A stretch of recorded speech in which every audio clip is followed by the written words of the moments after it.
ভালো কাজ যারা করে, আমার যুবক মসজিদে গিয়েছে, পায়ের টাকুনুর নিচের একটু কাপড় আমাদের মুরব্বীরা, এই টাকুনু ঠিক কর আগে, এইভাবে বলে না, বলে না, একটু সামনে দাঁড়াইছে যুবক, এই মুরব্বীকে সামনে,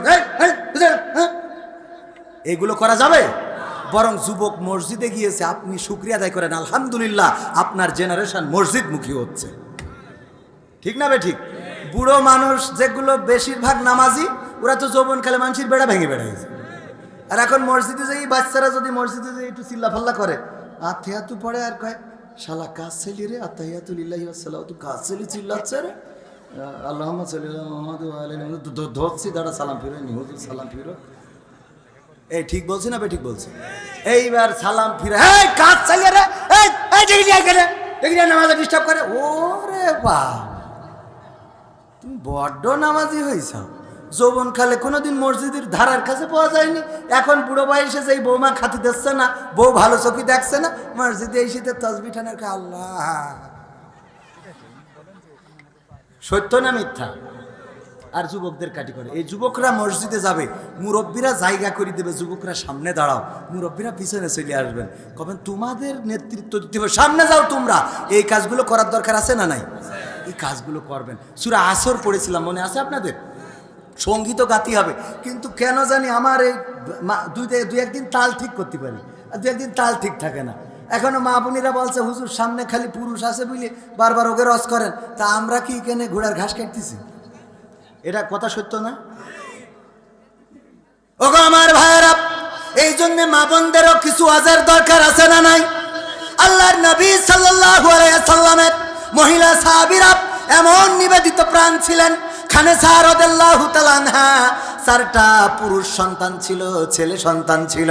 যুদ্ধের ময়দানে যখন ডাক এসেছে ফজরের নামাজের পরে, খানেসা বললেন, ওগো আমার কলিজার টুকরা, চারজন সন্তান শিগগিরই ঘুম থেকে ওঠো, চলে যাও নবীর কাছে, আমার নবী যুদ্ধে যাবেন, সেই যুদ্ধে লড়াই করবা ততক্ষণ পর্যন্ত, যতক্ষণ পর্যন্ত না দিন বিজয় হয়, অথবা যতক্ষণ পর্যন্ত না তোমরা শহীদ হও, ততক্ষণ পর্যন্ত লড়াই করতে থাকবা, যুদ্ধের ময়দান থেকে পালাবা না, যুদ্ধের ময়দান ছেড়ে চলে আসবা না। চারটা সন্তানকে ডেকে দিলেন, নবীর সাথে যুদ্ধে চলে গেল। সন্ধ্যা হতে হতে খানেসা রাদিয়াল্লাহু তাআলা আনহার কাছে খবর আসলো, গো খানেসা, তুমি কি জানো নাকি তোমার চারটি সন্তান যুদ্ধের ময়দানে শহীদ হয়ে গেছে? বলেন আল্লাহু আকবার। খানেসা রাদিয়াল্লাহু তাআলা আনহা বললেন, ওগো রব, পরকালের ময়দানে যেদিন তুমি আমাকে প্রশ্ন করবা আমার আমল বলে কি আছে, আমি তো তেমন কোনো আমল দেখাতে পারবো না। ওগো রব, তোমার কাছে ফরিয়াদ করি, ওই পরকালের ময়দানে যেদিন বলবা নেক আমল তোমার কি আছে, আমি শুধুমাত্র এতটুকু দেখাবো, তুমি আমাকে চারটা কলিজার টুকরা সন্তান দান করেছিলে, আর আমি চারজন সন্তানকে আমার নবীর প্রেমে উদ্বুদ্ধ করেছিলাম, আমার রাসূলের সাথে যুদ্ধে পাঠিয়েছিলাম, সেই যুদ্ধে শহীদ হয়েছে আমি চারজন শহীদের মা। ওগো রব, তুমি যদি চাও চারজন শহীদের মা হিসাবে আমাকে ক্ষমা করে দিতে পার। আল্লাহর নবীর মহিলা সাহাবীরা এতটাই ত্যাগী ছিলেন, সন্তানদেরকে যুদ্ধের ময়দানে দিয়ে দিতেন। একজন মহিলা সাহাবী এসেছেন ছোট্ট বাচ্চা শিশু নিয়ে, একটা নেদা বাচ্চা নিয়ে, ছোট বাচ্চা শিশু, এই শিশু এনে বলতেছে, ওগো নবী, আমার এই বাচ্চাটাকে যুদ্ধের ময়দানে দিতে চায়। আল্লাহ রাসূল সাল্লাল্লাহু আলাইহি সাল্লাম বললেন, এই বাচ্চাটা যুদ্ধের ময়দানে নিয়ে যেয়ে আমি কি করব? এই বাচ্চা তো যুদ্ধ করতে পারবে না, বরং তারে ধরার জন্য আরো আমার সৈন্য খরচ হবে। ওই সাহাবী বললেন, ওগো নবী, আমার এই সন্তান যতদিনে বড় হবে ততদিনে আপনি এই পৃথিবীর পরে থাকবেন কিনা আমি জানি না, আমার সন্তানের হয়তো ভাগ্য হবে না আপনার সাথে যুদ্ধে যাওয়ার, আমার সন্তানের ভাগ্য হবে না আপনার সাথে যুদ্ধ করার। আমি এমন মা হতে পারবো না যে আমি গর্ব করে বলবো আমার সন্তান বিশ্ব নবী আখিরি জামানার পয়গম্বর নবী মুহাম্মাদের সাথে ময়দানে যুদ্ধ করেছেন। এই কথা তো বলার অধিকার পাবো না, এই জন্যে এই নেদা শিশুটারে, বাচ্চা শিশুটারে এনেছি। আমার এই সন্তানটা যুদ্ধ করতে পারবে না আমি জানি, কিন্তু নবী গো, আমার এই সন্তানটাকে আপনি ঢাল বানাতে পারবেন। যখন আপনার দিকে কোনো তীর ছুটে আসবে তখন আপনি আমার এই সন্তানটাকে ঢাল হিসেবে ওই তীরটা রক্ষা করার জন্য ব্যবহার করতে পারবেন। বলেন আল্লাহু আকবার। কতটা ত্যাগ! বাচ্চা শিশুকে পর্যন্ত এনে দিতেন। ওগো আমার যুবকেরা, মুআজ রাদিয়াল্লাহু তাআলা আনহুর জীবনী সবার জানা আছে, আমার কলিজার টুকরা যুবকগুলো। মাজ এবং মুয়াজ দুইজন ছোট বাচ্চা শিশু, এখনো প্রাপ্ত বয়স হয় নাই, যুদ্ধে যাওয়ার মতো বয়স হয় নাই। এসে বলল, ওগো নবী, আমরা যুদ্ধে যেতে চাই, ওহুদের আমরা বদরের প্রান্তরে যুদ্ধে যাব, আপনার সাথে যুদ্ধের শরীক হব। আল্লাহর নবী বললেন, ওগো মাজ এবং মুয়াজ, তোমরা যুদ্ধে যেতে পারবা না, তোমাদের সেই বয়স হয় নাই, তোমাদের এখনো যুদ্ধ করার মতো তেমন ক্ষমতা এখনো হয় নাই, দক্ষতা এখনো হয়ে ওঠে নাই। ওরা বলল, না নবী, আমরা যেতে চাই। বাইনা ধরলেন, ওগো নবী, মাহরুম করবেন না, আপনি তো দয়ার নবী, মায়ার নবী, আপনি কত মানুষের কত স্বপ্ন পূরণ করেন, আমাদের স্বপ্ন আমরা যুদ্ধে যাব, আমরা যুদ্ধে যেয়ে আমাদের জীবনটা উৎসর্গ করে দেব। আল্লাহর নবী বললেন, ঠিক আছে, তোমরা দুইজন ভাই একসাথে যেতে পারবা না, তোমাদের মধ্যে দুই ভাই যুদ্ধ, তোমরা মল্লযুদ্ধ লাগো, তোমাদের মধ্যে যার শক্তি বেশি আমি তার এই যুদ্ধে পাঠাবো। আল্লাহর নবী দুইজনকে যখন মল্লযুদ্ধ লাগিয়ে দিলেন, মারামারি, দুইজন মল্লযুদ্ধ পর্যন্ত পাজা করে ধরে যে মারামারি, এই দুইজন মল্লযুদ্ধ লাগলো। এই মল্লযুদ্ধের মধ্যে যখন বড় ভাই ছোট ভাইকে নিচেই ফেলে দিয়েছে, এটাই তো স্বাভাবিক, ঠিক না? বড় ভাই ছোট ভাইকে নিচে ফেলে দিয়েছে। যখন নিচে ফেলে দিয়েছে, ছোট ভাই বড় ভাইয়ের কানে কানে বলতেছে, ভাই, একই মায়ের গর্ভে আমরা ছিলাম, একই মায়ের দুগ্ধ আমরা পান করেছি রে ভাই, একই বাবার ওরসের আমরা দুই ভাই, আজকে তুই আমার তলে ফেলে দিয়েছিস, এখন বিশ্বনবী তো তোরে যুদ্ধে পাঠাবে, তুই ভাই হয়ে আমারে কেমন করে ফেলে তুই একা যুদ্ধের ময়দানে যাবি রে ভাই? ভাই, আমি তোরে বলি, তুই আর আমি সমান সমান হয়ে পড়ে থাকি, তুই আর আমি সমানে পড়ে থাকি, আমিও নিচেই না, তুইও নিচেই না, দেখি বিশ্ব নবী কি করে। আল্লাহর নবী যখন দেখলেন কানে কানে এমন কথা বলে, বিশ্ব নবী অবাক হয়ে গেলেন, মিসমিস করে হাসলেন। আরে, যুদ্ধে যাওয়ার কত আকাঙ্ক্ষা এই দুই সন্তানের। ডাক দিয়ে বললেন, ওগো মাজ মুয়াজ, তোমাদের যুদ্ধ করা হয়ে গেছে, তোমাদের মল্লযুদ্ধের পরীক্ষা আমার নেওয়া হয়ে গেছে, দুই ভাইয়ের এই অনুমতি দিলাম। আল্লাহর নবীর এই ছোট সাহাবা তারা যে ঘোড়ার নিচ দিয়ে আস্তে আস্তে করে যেতে যেতে আবু জাহেলকে চিনে নিতে চাইলেন। মানুষের কাছে জিজ্ঞাসা করলেন, আবু জেহেল কোনটা? লোকেরা বলল, ওইটা কেন খোঁজো তোমরা? বলল, আমরা শুনেছি আবু জাহেল নাকি নবীর মাক্কি জীবনে আমার নবীকে মক্কায় বেশি কষ্ট দিয়েছে, সুতরাং আবু জাহেলকে আমরা মেরেই তবে পৃথিবী ছাড়তে চাই। আস্তে আস্তে করে গেলেন, আবু জাহেলের উটের পায়ে আঘাত করলেন, নিচু হয়ে পড়ে গেল। তারপর আবু জাহেলের উপরে আঘাত করলেন। ওগো আমার যুবকেরা, যে মাজ এবং মুয়াজ নিজেদের জীবনের আকাঙ্ক্ষা ভুলেছেন রাসূলকে ভালোবেসে, যেই মাজ এবং মুয়াজ রাসূলকে ভালোবেসে যুদ্ধের ময়দানে গিয়েছেন, আজকের যুবকেরা, তরুণেরা, কিশোরেরা এবং বৃদ্ধ মানুষও যারা রয়েছেন, তারা সেই রাসূলকে ভালোবেসে নিবেদিত প্রাণ হতে রাজি আছেন না নাই? আছেন? সাহস নিয়ে দাঁড়িয়েছ তাই মুক্ত হয়েছে জমিন, সাহস করে দাঁড়ালে আর একবার কায়েম হয়ে যাবে দিন। নয় নয় নয় আর কোনো ভয়, আনতে হবে দিনের বিজয়। নয় নয় নয় আর কোনো ভয়, আনতে হবে দিনের বিজয়, দিনের বিজয়।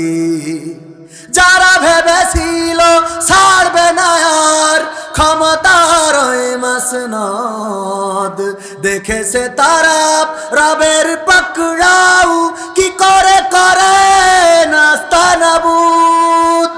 যারা ভেবেছিল ছাড়বে না আর ক্ষমতার ওই মাসনদ, দেখেছে তারা রবের পাকড়াও কি করে করে নাস্তানাবুদ। তাই নয় নয় নয় আর কোনো ভয়, আনতে হবে দিনের বিজয়, দিনের বিজয়। মানুষের সাথে যারা করেছে দুশ্মনী, করেছে বাড়াবাড়ি, দেশের বুকে তাদের হয়নি তো জায়গা, যেতে হলো মামার বাড়ি। মানুষের সাথে যারা করেছে দুশ্মনী, করেছে বাড়াবাড়ি, দেশের বুকে তাদের হলো না তো জায়গা, যেতে হলো মামার বাড়ি। তাই নয় নয় নয় আর কোনো ভয়, আনতে হবে দিনের বিজয়, দিনের বিজয়। মামা বাড়ি ছাড়া এই বাড়িতে কি জায়গা হয়েছে? ওগো আমার ভাইয়েরা, আপনাদের বিবেকের কাছে একটা প্রশ্ন করি, এটা আমার জানার বড্ড ইচ্ছা। জানতে চাই আপনাদের কাছে, বিবেকের কাছে জানতে চাই, এই বাংলাদেশে যাকে রাজাকার বানানো হয়েছিল, ধর্ষণকারী লুণ্ঠনকারী বানানো হলো মাওলানা দেলোয়ার হুসাইন সাইদি রাহিমাহুল্লাহ, 13টা বছর কারাগারে রাখলেন। প্রথমে ফাঁসির রায় দিয়েছিল না দেয় নাই? এই রায় যেদিন দিয়েছিল, এমন একজন রাজাকার, লুণ্ঠনকারী, মানুষ হত্যাকারী, মানবতা বিরোধী মানুষ, অথচ সেই মানুষের জন্য বাংলাদেশে প্রায় 1.5 শতাধিক মানুষ জীবন দিয়েছে না দেয় নাই? কথা কয় না? এই জন্য আমি ওনাকে নিয়ে একটা গান লিখেছিলাম, সেই গানটা আবার এখন একটু মডিফাই করেছি। টেকনাফ থেকে তেতুলিয়া, রূপসা থেকে পাথুরিয়া, একটি নামে সবাই যাকে চেনে, 1-2 জন নয় 1.5 শতাধিক মানুষ জীবন দিল শুধু জারি প্রেমে। সেই মানুষের মুক্তি চেয়ে যেতাম আমি গান গে, সেই মানুষের মুক্তি চেয়ে যেতাম আমি গান গে, সেই মানুষটি নাই দুনিয়ায় নাই। আজ আর মুক্তি চাওয়ার নাই প্রয়োজন নাই রে, আজ আর আমার গানের নাই প্রয়োজন নাই, আজ আর মুক্তি চাওয়ার নাই প্রয়োজন নাই গো, আজ আর আমার গানের নাই প্রয়োজন নাই। ঠিক না বেটি? আল কোরআনের মধুর বাণী বলতো সুরে সুরে, নবীর বাণী পৌঁছে দিত বিশ্বটাতে ঘুরে। আল কোরআনের মধুর বাণী বলতো সুরে সুরে, নবীর বাণী পৌঁছে দিত বিশ্বটাতে ঘুরে। তার মুখের বয়ান শুনে হতো মুসলমান, বুকের সাথে বুক মিলিয়ে ধন্য কত প্রাণ। সেই মানুষের মুক্তি চেয়ে যেতাম আমি গান গে, ওই মানুষের মুক্তি চেয়ে যেতাম আমি গান গে, সেই মানুষটি নাই দুনিয়ায় নাই। আজ আর মুক্তি চাওয়ার নাই প্রয়োজন নাই গো, আজ আর আমার গানের নাই প্রয়োজন নাই, আজ আর মুক্তি চাওয়ার নাই প্রয়োজন নাই রে, আজ আর আমার গানের নাই প্রয়োজন নাই। লাখো লোকের সমাগম হতো তার সে মাহফিলে, এসব দেখে আবু জাহেলের কলিজা যেত জ্বলে। লাখো লোকের সমাগম হতো তার সে মাহফিলে, এসব দেখে বাতিলের জানি কলিজা যেত জ্বলে। সুরে সুরে তার কেটে যেত যে আধার আমানিশা, পথহারারা খুঁজে পেত সঠিক পথের দিশা।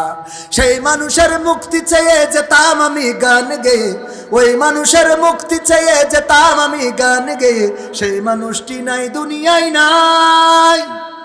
আজ আর মুক্তি চাওয়ার নাই প্রয়োজন নাই রে, আজ আর আমার গানের নাই প্রয়োজন নাই, আজ আর মুক্তি চাওয়ার নাই প্রয়োজন নাই গো, আজ আর আমার গানের নাই প্রয়োজন নাই। এই গানের প্রথম লাইনে কি বলেছি? টেকনাফ থেকে তেতুলিয়া, রূপসা থেকে পাথুরিয়া, একটি নামে সবাই যাকে চেনে। দ্বিতীয় লাইনে বলেছি 1-2 জন নয় 1.5 শতাধিক মানুষ জীবন দিল শুধু জারি প্রেমে। জীবন দিয়েছে না দেয় নাই? সাতক্ষীরায় আপন 2 ভাই শহীদ হয়েছেন। ওগো আমার ভাইরা, প্রায় 150 মানুষ জীবন দিলেন যেই মানুষটার ফাঁসির রায় শুনে। অথচ এই দেশ যাদের, এই দেশ যার বাবার, এমনকি এই দেশের জাতির পিতা যিনি, তার মেয়ের ফাঁসির রায় হওয়ার পরে একজনও জীবন দিয়া তো দূরের কথা রাস্তায় এসে দাঁড়াইল না। তাইলে আমার প্রশ্ন হলো, এই দেশের জাতির পিতার মধ্যে কি কোনো ভেজাল ছিল? এটা আপনাদের বিবেকের কাছে প্রশ্ন আর কি, যে যেই মানুষটা এই দেশের জন্য কি ছিল? রাজাকার। তাদের ভাষায় কি ছিল? রাজাকার, মানবতা বিরোধী, লুণ্ঠনকারী, চুরি, হত্যা, এমন কোনো অপরাধ নাই যে অপরাধের মামলা তার নামে দেয় নাই।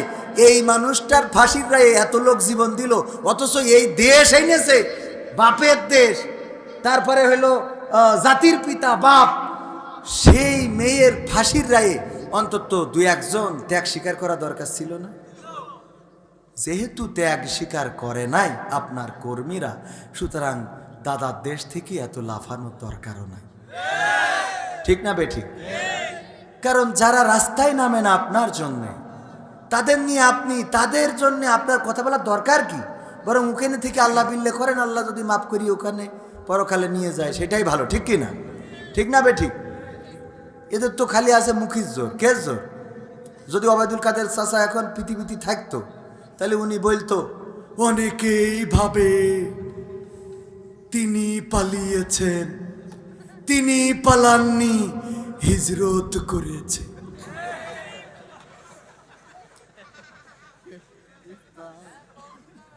ভাইরা আমার, আমার মা বোনেদের ওয়াজ শোনাতে চায়, কিন্তু আমার যুবকদেরও আমার পুরুষদের ওয়াজের দরকার আছে না নাই?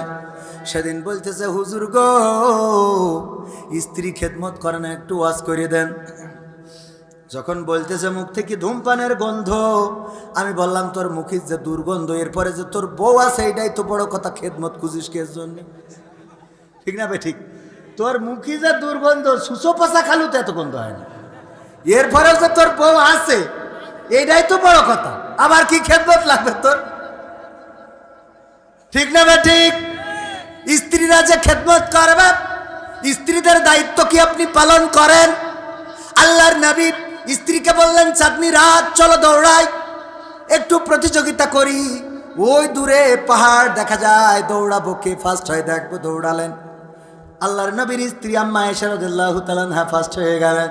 আল্লাহর নবী বললেন, আল্লাহর নবীর কাছে যখন আল্লাহর নবী যখন পরবর্তী পৌঁছালেন, আয়েশা বললেন, ওগো নবী আপনি দৌড়াই পারেন নাই, আমি কিন্তু জিতে গেছি।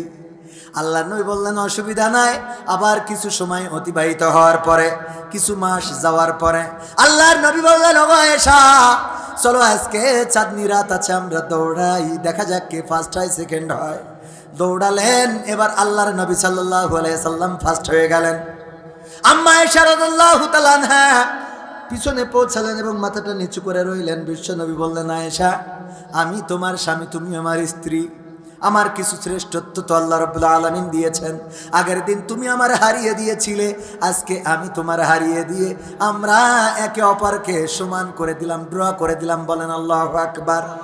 আমার রাসূল যুদ্ধের যেমন নেতৃত্ব দিয়েছেন, তেমনি ভাবে আবার স্ত্রীদের নিয়ে মরুর প্রান্তরে দৌড় প্রতিযোগিতা করেছেন। এখনকার সময়ের মতো যদি র্যাকেট থাকতো, বিশ্ব নবী চাঁদনি রাতে স্ত্রীর সাথে র্যাকেট খেলে প্রমাণ করে দিতেন, ওগো আমার উম্মতেরা শুধু নাও, তোমাদের স্ত্রীদের ভালো রাখার জন্য মাঝে মাঝে বিনোদনের দরকার আছে না নাই?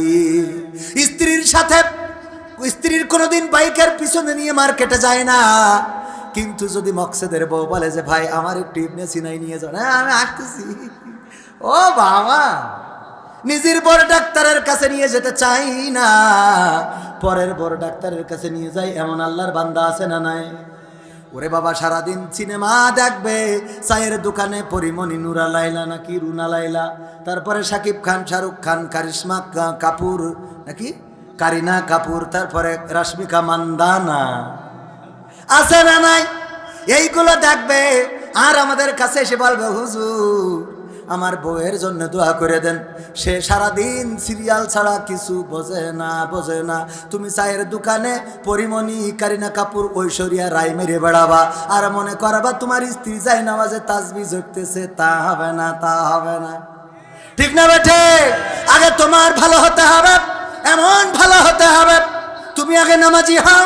তুমি যদি আজান হলে মসজিদে যাও, আমার ভাইয়েরা আপনি যদি আজান হলে মসজিদে চলে যান, আপনি যদি তাহাজ্জুদের সময় উঠে তাহাজ্জুদের যায় নামাজে আপনি যদি নিজেকে নিবেদিত প্রাণ হিসাবে উপস্থাপন করেন, আপনি যদি ফজরের সময় শীতের কম্বলটাকে ধাক্কা দিয়ে ফেলে দিয়ে মসজিদে চলে যান, একদিন, 2 দিন, 3 দিন, 5 দিন দেখবেন আপনার স্ত্রীরে বলা লাগবে না, অটোমেটিক তিনিও আপনার সাথে যাই নামাজে দাঁড়িয়ে যাবে। ঠিক না বেঠে? আপনি যদি অন্য নারীর দিকে না তাকান, আপনি যখন রাস্তায় চলবেন অন্য নারীর দিকে তাকান না, অন্য নারীদের সাথে কথা বলেন না, আপনার স্ত্রী ছাড়া অন্য কারোর আপনার ভালো লাগে না, এমন যদি চরিত্র আপনার হয়, দেখবেন আপনার স্ত্রীও আপনার বাইরে আর কারোর সাথে কথা বলে নারী, কথা কয় না। কিন্তু আমাদের স্বামীরা কেমন? স্ত্রী বলতেছে, আমার কামাল ভাইয়ের স্ত্রী বলতেছে, কবির বিন সামাদের একটু দাওয়াত করবা। আমি একদিন এড়ি মোরগ রেখে দিয়েছি, জবাই করে খাওয়াবো। কি মোরগ? আমার দাওয়াত দিয়েছে। আমি বললাম, কামাল ভাই নামাজ পড়েন নাকি? বলছে, হুজুর আমি তো নামাজ ঠিক মতো পড়িনি। এই বসেন আরেকটু সময়, কষ্ট হচ্ছে বাবা, কষ্ট হচ্ছে? কষ্ট হচ্ছে বাজান? আর একটু সময় কি যাবো? 10 মিনিট, 10-15-20 মিনিট, হ্যাঁ একটুখানি, হ্যাঁ মা বোন এই কথাটা বলিনি।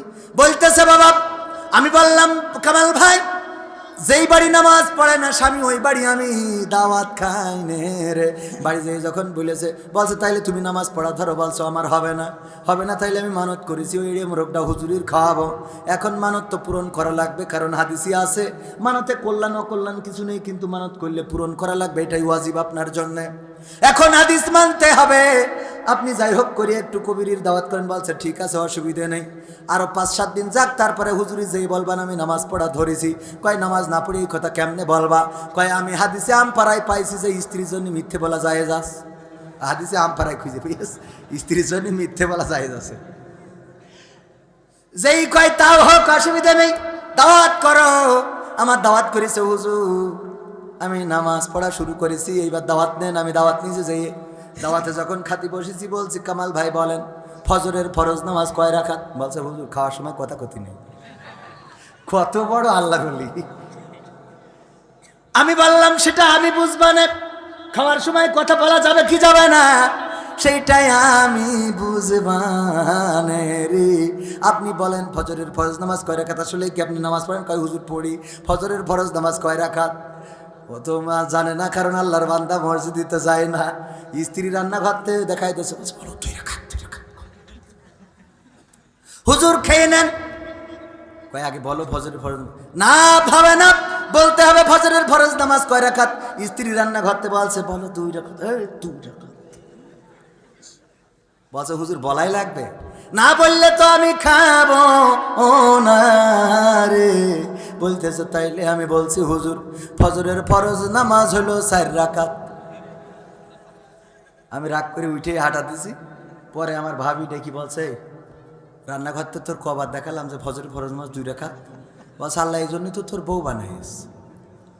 যেই হুজুরির ফজরের ফরজ নামাজ 4 রাকাত বলি রাখতে পারিনি, ও যদি 2 রাকাত বলতাম তো আমার মেরে বসতো। 4 রাকাত বলে যারে রাখতে পারলাম না, তারা যদি 2 রাকাত বলতাম রে, তাইলে আমার তো মার দিত রে। এমন স্বামী আছে না নাই?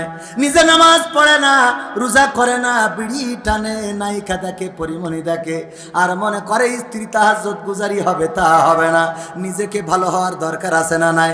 আমার মা বোনেরা বলছে হুজুর গো আজকের ওয়াজ পয়েন্টে পড়িয়েছে, ঠিক না বেঠি? আমার আব্বা একটা ওয়াজ করত, বলছে এক জায়গায় বস করেছে, ওগো নারীরা, আইয়ুব আলাইহিস সালাম চুল দিয়ে স্বামীর পা মুছিয়ে দিতেন। তোমরা যদি চুল দিয়ে স্বামীর পা মুছিয়ে দাও আল্লাহ রাব্বুল আলামিন সন্তুষ্ট হয়ে যাবেন, এবং ওই স্বামীর মাথায় যত চুল আছে ওই সমপরিমাণ সওয়াব আপনাদের আমল নামায় লিখে দেবে। এই ওয়াজ করার পরে টাকলা মুরাদের বউ বলছে তাহলে আমার কি হবে? ওটার কথা বাদ যাক। এই ওয়াজ শোনার পরে মনিরামপুরের নারীরাদের চুল দিয়ে পা মুছায় তারপর শুয়েছে। শোয়ার পরে গন্ধে জ্বালায় বাসা যাচ্ছে না, গন্ধ দুর্গন্ধ, ওরে পচা গন্ধ। এত গন্ধ কোথা থেকে আসে? তাড়াতাড়ি করে লাইট জ্বালাইছে হেরিকেন দিয়ে, খোঁজে কোথা থেকে এই পায়খানার গন্ধ আসে, খুঁজে খুঁজে খুঁজে খুঁজে খুঁজে খুঁজে পায় না। হঠাৎ করে স্বামী মাথার চুল টেনে এনে স্ত্রীর চুল শুকে বলতেছে গন্ধ তো দেখছি তোমার চুল ইতে বেরোচ্ছে, কারণটা কি? কারণ কি বলতে পারবো না। হুজুর এসে ওয়াজ করলো যে তুমি দয়া করে আমার নারীরা যদি পারো স্বামীর চুলতে পা মুছাই দিবা, তাইলে আল্লাহ তোমাদের পরে সন্তুষ্ট হয়ে যাবে, যেমন সন্তুষ্ট হয়েছিল রহিম আলাইহিস সালামের উপরে। আমি চিন্তা করলাম ওয়াজটা আমল করে শুই, এই জন্যে বাড়িতে এসে আগে তোমার চুল দিয়ে পা মুছাইছি, তারপরে শুইছি। ও জাত গেল বলো এ কোন আজব কারখানা, ও জাত গেল বলো সত্য কাজে কেউ নয় রাজি, ওরে সত্য কাজে কেউ নয় রাজি, সবই দেখি তা না না না। জাত গেল বলো। কেন জাত গেল?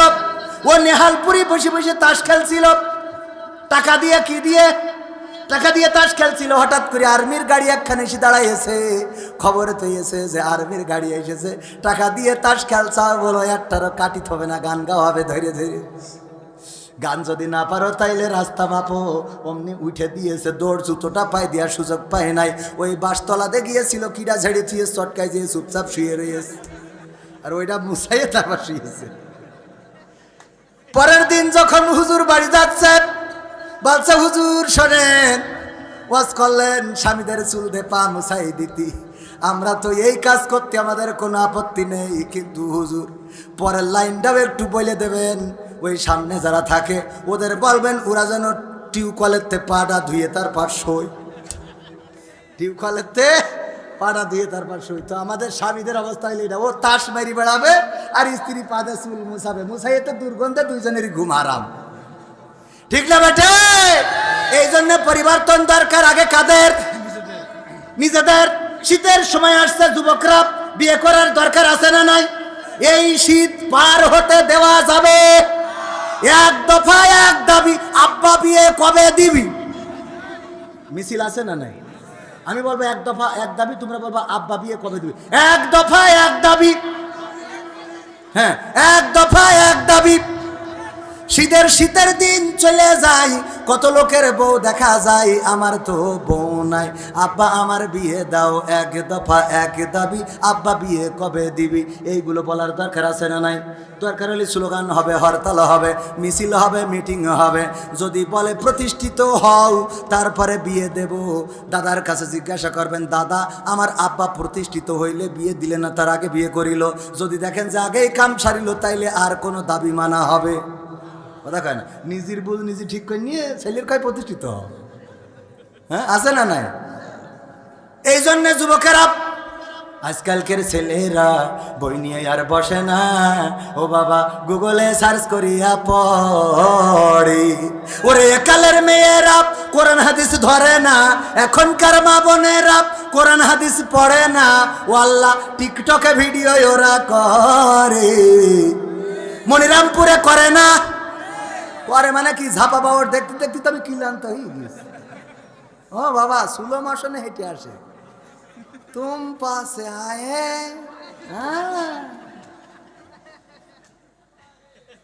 আছে না নাই? সব হিরো, দাঁতের সাইজ উপর দিকে চলে গেছে, এত আমি মানে বুঝেও পারি রে আল্লাহর বান্দারা। হ্যাঁ ওখান থেকে দেখছে পালদেশি জানা। সত্য বলছি না মিথ্যা বলছি? অথচ আগের সময় আমার মা বোনেরা কোরআন তেলাওয়াত করতেন, ফজরের নামাজের পরে গুনগুন গুনগুন গুনগুন করে কোরআন তেলাওয়াত করতেন, সন্ধ্যাবেলা মাগরিবের নামাজের পরে লম্ফ একটা ধরিয়ে সামনে বসে রেহাল কাটের পরে কত সুন্দর করে কোরআন তেলাওয়াত করতেন। এখন কি সেই সময়টা আর আছে নাকি? না থাকার কারণে ওই মায়েরা সিরিয়াল দেখে, আর এখনকার মেয়েরা টিকটক করে। আর এই মারা যখন সন্তান জন্মগ্রহণ করবে, ও এই যে দুনিয়ায় আসার পরে ও আগে যে কান্নাকাটি করে, কয় উয়া উয়া উয়া উয়া, ওই উয়া উয়া করবে না, কবে ফোন কই ফোন কই ফোন কই ফোন কই, ওই এসে পর বলবো মোবাইল কই। ঠিক বলছে না ভাই? ঠিক বলছে।